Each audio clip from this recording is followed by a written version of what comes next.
চলমান বিশ্বকাপে বাংলাদেশ দলের সাফল্য বলতে সুপার এইটে খেলা, তবে এতে পুরোপুরি সন্তুষ্ট নন কোটি কোটি ভক্ত সহ সাবেক ক্রিকেটাররা। বিশ্বকাপ মিশন শেষ করার পর দলের সমালোচনা করেছেন অনেক সাবেক ক্রিকেটার। এবার এতে সুর মেলালেন জাতীয় দলের সাবেক ৩ ক্রিকেটার মোহাম্মদ আশরাফুল, রাজিন সালে ও আফতাব আহমেদ। আফগানদের বিপক্ষে ১২.১ ওভারে জিতে সেমিফাইনালে যাওয়ার যে সুযোগ ছিল দলের, সেই সুযোগ কাজে লাগানোর চেষ্টা না দেখে ৩ সাবেকই ধুয়ে দিয়েছেন দলকে। তাহলে কি বললেন ৩ সাবেক ক্রিকেটার? এ বিষয়ে বিস্তারিত থাকছে প্রতিবেদনের বাকি অংশে। আর কেটিভি ক্রিকেট থেকে আমি মেহেদী হাসান আছি আপনাদের সাথে।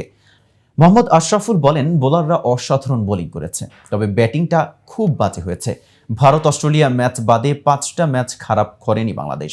আমরা ৩টি ম্যাচ জিতেছি। দক্ষিণ আফ্রিকার বিপক্ষে আম্পায়ারের কারণে জিততে পারিনি, তবে সেখানেও আমাদের ভুল ছিল। আফগানিস্তানের বিপক্ষেও আমাদের ভুলের কারণে জিততে পারিনি। সেমিফাইনালে খেলতে পারিনি। আফগানদের বিপক্ষে ১২ ওভারেই হেরে গেলে কিছু মনে করতাম না, কিন্তু আমরা চেষ্টাই করলাম না। দুঃখ এখানেই। বিশেষ করে ৯ থেকে ১২ ওভারে যেভাবে ব্যাটিং করলো মাহমুদুল্লাহ লিটন, এটা অবাক করার মতো। আশরাফুল আরও বলেন, মাহমুদুল্লাহ ওয়ানডে বিশ্বকাপে রান করার পর বোর্ড পরিচালকরা তাকে অটো চয়েস বানিয়ে দিলেন। তাদের বোঝা উচিত ছিল ওয়ানডেতে ভালো খেলা মানেই টি-টোয়েন্টিতে অটো চয়েস হয়ে যাওয়া না। এই বিশ্বকাপের পর নিশ্চয়ই নীতি নির্ধারকরা উপলব্ধি করতে পারছেন মাহমুদুল্লাহকে অটো চয়েস বলা ঠিক হয়নি। সাকিবকে নিয়ে তিনি বলেন, সাকিব তো ওয়ানডে বিশ্বকাপ থেকে চোখের সমস্যায় ভুগছেন। ভারত বিশ্বকাপে ভালো খেলেননি, টি-টোয়েন্টি বিশ্বকাপে ফ্লপ। আমি মনে করি বিসিবির অটো চয়েস নীতি থেকে বেরিয়ে আসা উচিত। জাতীয় দলের আরেক সাবেক ক্রিকেটার আফতাব আহমেদ বলেন, আমরা শেষ ম্যাচটা আফগানিস্তানের বিপক্ষে হারলাম। হারাটা কোনো সমস্যা নয়, ১২ ওভারে লক্ষ্য তাড়া করতে না পারাটাও সমস্যা নয়।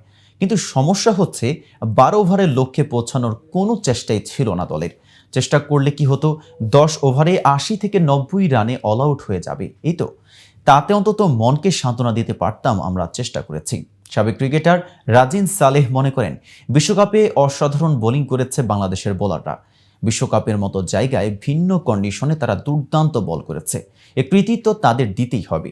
এটা অনুপ্রেরণাদায়ক। বিশেষ করে তানজিম হাসান সাকিব ও রিশাদ হোসেনের বোলিং ছিল অসাধারণ, তবে ব্যাটিংটা ভালো হয়নি। টপ অর্ডার পুরোপুরি বাজে ব্যাটিং করেছে। এভাবে খেলায় জেতা খুবই কঠিন। দক্ষিণ আফ্রিকার বিপক্ষে জেতা ম্যাচ হেরেছি ব্যাটিং ধসের কারণে। আফগানদের বিপক্ষেও জেতা ম্যাচ হেরেছি। এই ম্যাচ হারার কথা ছিল না। পুরো টুর্নামেন্টে আমাদের ব্যাটিংটা ভালো হয়নি। তো ভিউয়ার্স, এ সম্পর্কে আপনাদের কোনো মতামত থাকলে আমাদের কমেন্টস করে জানাতে পারেন। আর ভিডিওটি ভালো লাগলে লাইক শেয়ার করতে ভুলবেন না। আজ এখানেই শেষ করছি। এতক্ষণ সাথে থাকার জন্য ধন্যবাদ। নিয়মিত সকল ক্রিকেট আপডেট এবং ইনফরমেটিভ ভিডিও পেতে কেটিভি ক্রিকেটের সাথেই থাকুন।